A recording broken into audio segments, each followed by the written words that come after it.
जेठ मास में सुने माँ बेटा की कहानी। ये कहानी कोई झूठा नहीं है, ये कहानी सच है। ये सच के आधार पर मैं कहती हूँ। एक गांव में एक पति पत्नी रहा करते थे। उनकी एक छोटे से बेटा था।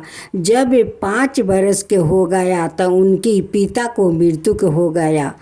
तब से उस औरत ने आदमी का घर में काम करने लगी, खेता खेती काम करने लगी और अपना बच्चा को पोषण पालन करने लगी।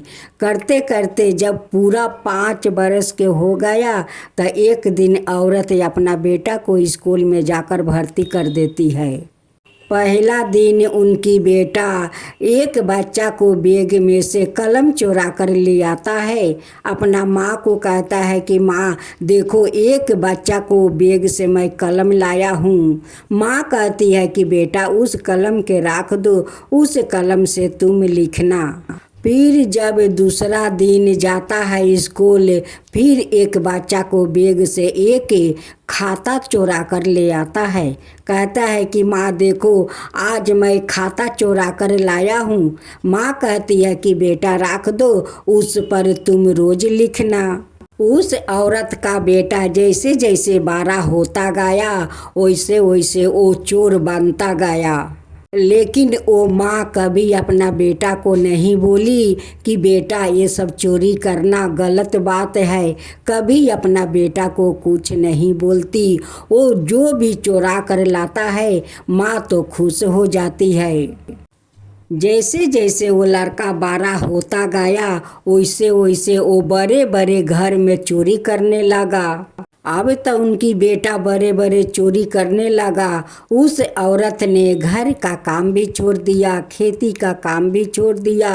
अब तो अच्छे अच्छे कपड़ा पहनने लगी, घर में मांस मांसों पर पकवान बनाने लगी। उनकी बेटा तो और 12 चोरी करने लगा। अब तो वो लोग अपना घर दुआर बना लेता है। अब बड़ी ठाठ बाट से माँ बेटा रहता है। अब अड़ोस पड़ोस के सभी लोग कहने लगे कि ये औरत तो काम करती थी, आदमी का घर घर खेता खेती, और वो काम छोड़ दिया। और वो इतना अच्छे अच्छे कपड़ा पहनती है, रोज पर पकवान खाती है। इतना पैसा उनका पास आता कहाँ से है?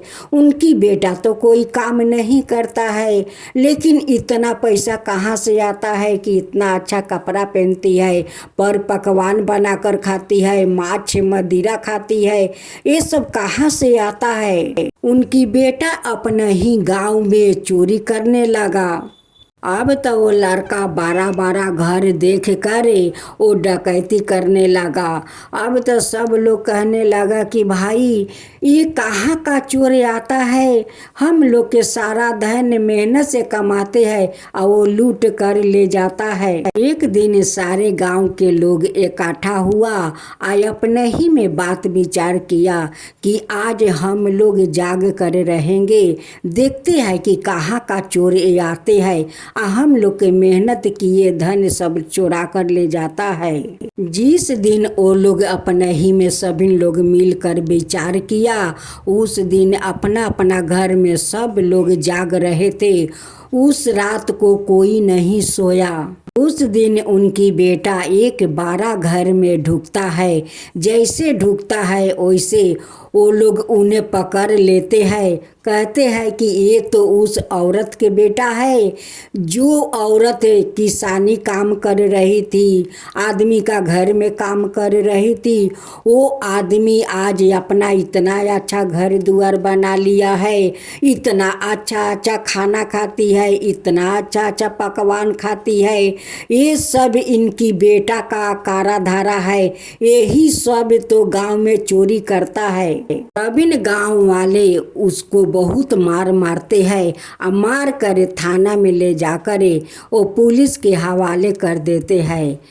सभी गांव वाले कहते हैं कि हम लोग मेहनत करके कमाते हैं और ये आकर रात में सारा धन चुरा कर ले जाता है। ये आज अमीर बन गया है, कितना ठाठ बाट से माँ बेटा रहता है।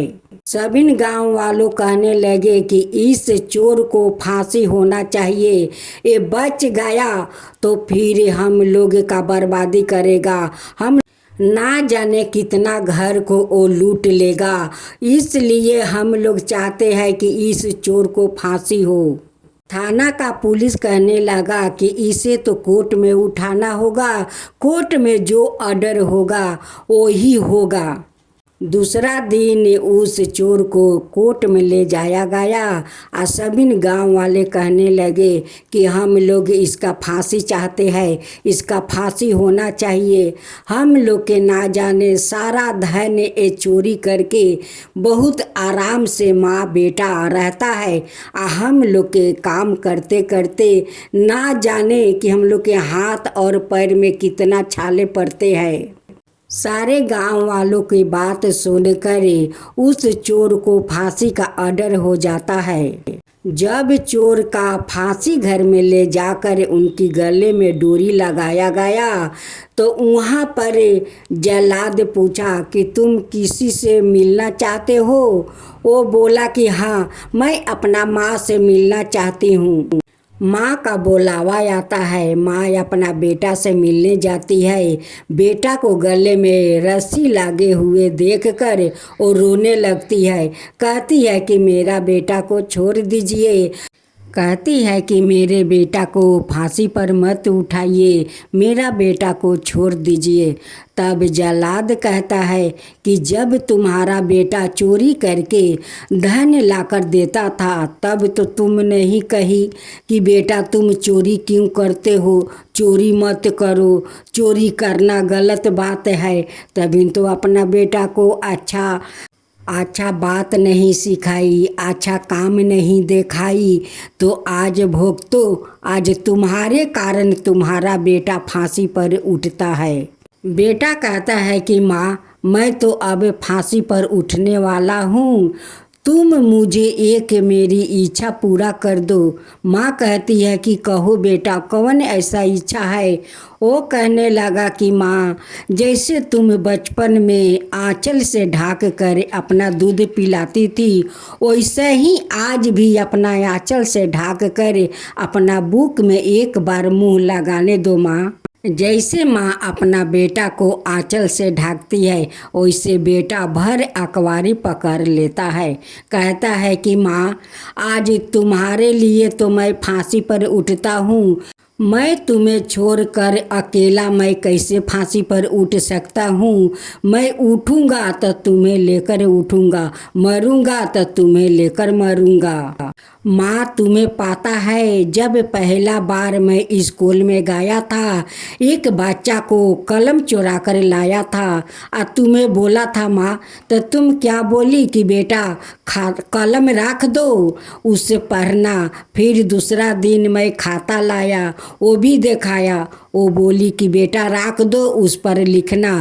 तभी अगर तुम मुझे एक थापड़ लगा देती तो मैं कलम नहीं चोरी करता और नहीं खाता चोरी करता माँ, और नहीं मैं इतना बड़ा चोर बनता, और नहीं आज मैं फांसी पर उठता।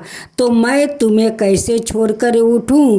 तुम्हारा जैसे माँ किसी बच्चा को ना हो कि अपना बच्चा को गलत राह दिखाए। सभी माताओं पिताओं से अनुरोध है कि हे माताओं, कभी मेरे माँ जैसे अपना बच्चा को मत बनाना। मुझे चोर कौन बनाया है? मेरी माँ बनाई है, तो मैं इस माँ को कैसे छोड़कर मैं मर सकता हूँ? कह कर वो अपना माँ का बुक में ऐसा दांत बैठाया, ऐसा दांत बैठाया कि माँ को लेकर फांसी पर उठ गया। माँ बेटा का दोनों मृत्यु हो गया। यही है माँ बेटा का कहानी, और ये कहानी सच्चा है।